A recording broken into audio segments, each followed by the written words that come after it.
Channel में सभी भक्तों का स्वागत है। भक्तों, आइए जानते हैं कि दक्ष प्रजापति के बारे में कि उनके बकरे का मुख किसके श्राप के कारण लगा था।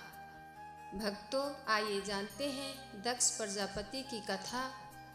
यह एक पौराणिक कथा है। एक बार सभी देवताओं की सभा लगी हुई थी तो दक्ष प्रजापति वहां आए।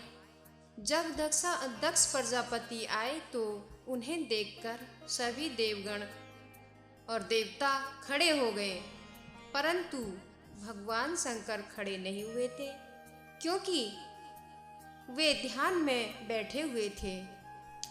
यह सब देखकर दक्ष प्रजापति को क्रोध आ गया और वह क्रोध के मारे आग बबूला हो गया और भगवान शंकर का अपमान करने लगा।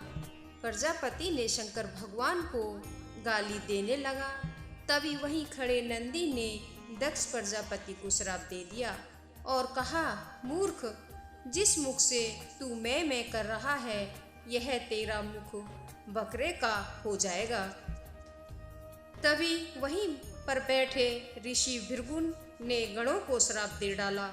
यह सब देखकर भगवान शंकर वहां से चले गए। तभी कुछ समय पश्चात दक्ष प्रजापति के यहाँ एक यज्ञ का आयोजन रखा और सभी देवताओं को निमंत्रण भेजा, परंतु शंकर भगवान को उस यज्ञ में नहीं बुलाया। तभी माता सती ने देखा कि सभी देवता विमान में सवार होकर कहीं जा रहे हैं, तो उन्होंने शंकर भगवान से पूछा कि ये सभी कहाँ जा रहे हैं। तो शंकर भगवान ने बताया कि तुम्हारे पिताजी के यहाँ यज्ञ है, ये वहीं जा रहे हैं, परंतु तुम्हें बुलाया नहीं है। तो माता सती ने शंकर भगवान से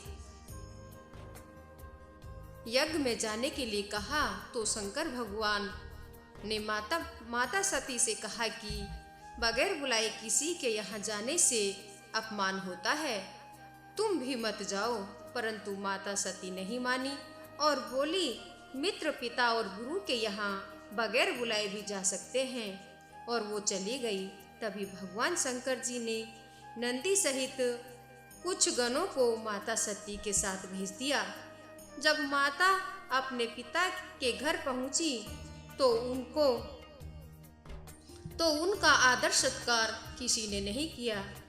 तो उन्हें देखा कि भगवान शंकर का कहीं पर भी आसन दिखाई नहीं पड़ रहा है।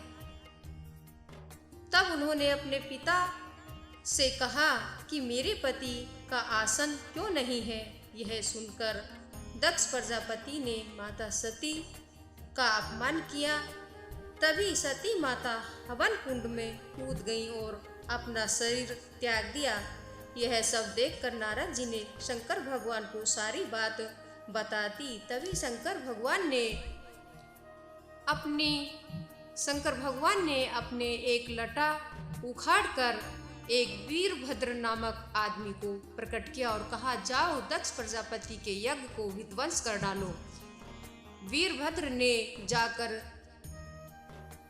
सब तहस नहस कर डाला। तभी भगवान शंकर प्रकट हो गए और मैनावती ने शंकर भगवान के चरण पकड़ लिए और विनती करने लगी कि मेरे पति को मुझे वापस कर दीजिए।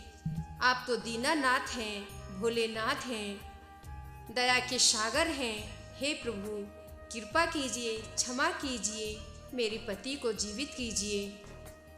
भगवान शंकर बड़े दयालु हैं। तभी उन्होंने बकरे का मुख मंगवाया और दक्ष प्रजापति को जीवन दान दे दिया। बोलिए शंकर भगवान की जय, शंकर भगवान की जय।